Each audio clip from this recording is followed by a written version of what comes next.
બનાસકાંઠામાં પંચાયત ચૂંટણીનો ધમધમાટ શરૂ. ઓગડના ખસા ગામે ભાજપની મેગા રણનીતિક બેઠક યોજાઈ. આગામી દિવસોમાં પ્રદેશ નેતાગીરીના માર્ગદર્શન હેઠળ ટિફિન બેઠકો અને સંગઠનાત્મક કાર્યોને વેગ અપાશે. આગામી દિવસોમાં યોજાનારી જિલ્લા પંચાયત અને તાલુકા પંચાયતની ચૂંટણીઓને લઈ રાજકીય પક્ષોએ આગોતરું આયોજન શરૂ કરી દીધું છે. ચૂંટણીના પડઘમ વાગી રહ્યા છે ત્યારે સંગઠનને મજબૂત કરવાના હેતુથી સિહોરી દિયોદર રોડ પર આવેલા ઓગડ તાલુકાના ખસા ગામની ધરતી ઝીનિંગ ખાતે ભારતીય જનતા પાર્ટીના હોદ્દેદારોની એક મહત્વપૂર્ણ બેઠક યોજાઈ હતી. આ બેઠક જિલ્લા ભાજપ ઉપપ્રમુખ કૃણાલ ભટ્ટની અધ્યક્ષતામાં મળી હતી. કાંકરેજ તાલુકાની 3 જિલ્લા પંચાયત અને 20 તાલુકા પંચાયત તેમજ ઓગડ તાલુકાની 3 જિલ્લા પંચાયત અને 20 તાલુકા પંચાયતની બેઠકો જીતવા માટે વિશેષ ચર્ચા કરવામાં આવી હતી. દરેક કાર્યકર્તાઓને પાર્ટીની સૂચના મુજબ જમીની સ્તરે કામે લાગી જવા સૂચના અપાઈ હતી.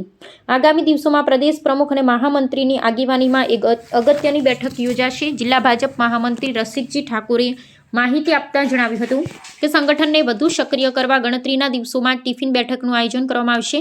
આ બેઠકમાં તાજેતરમાં જિલ્લા ભાજપમાં નિમણૂક પામેલા પૂર્વ જિલ્લા ભાજપ મહામંત્રી ભારતસિંહ ભટ્ટેસરિયાનું પાર્ટીના નેતાઓ અને કાર્યકર્તાઓ દ્વારા ખેસ પહેરાવી અને ભવ્ય સ્વાગત કરવામાં આવ્યું અને અભિવાદન કરવામાં આવ્યું. આ કાર્યક્રમમાં સહકારી આગેવાનો, તમામ મોરચાના હોદ્દેદારો, શક્તિ કેન્દ્રના સંયોજકો અને પ્રભારીઓ વિશેષ રૂપે ઉપસ્થિત રહ્યા, જેમાં મુખ્યત્વે કૃણાલ ભટ્ટ, જિલ્લા ભાજપ ઉપપ્રમુખ ભારતસિંહ ભટ્ટેસરિયા, પૂર્વ જિલ્લા ભાજપ મહામંત્રી Ishwarbhai Patel, chairman Thara market yard Babubhai Chaudhari, director Banas dairy Amarsinh Solanki, મહામંત્રી દિનેશભાઈ ઠક્કર, બુકોલી અને ઈશ્વરભાઈ દેસાઈ ખીમાણા સહિત મોટી સંખ્યામાં આગેવાનો અને પદાધિકારીઓ હાજર રહ્યા હતા.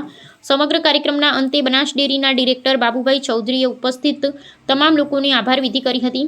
સફળતા કોઈ જાદુથી નથી મળતી, તે યોગ્ય રણનીતિ, અથાગ મહેનત અને સંગઠિત પ્રયાસોનું જ પરિણામ છે. અહેવાલ જયંતિભાઈ ઠક્કર, ન્યૂઝ 16 ગુજરાતી.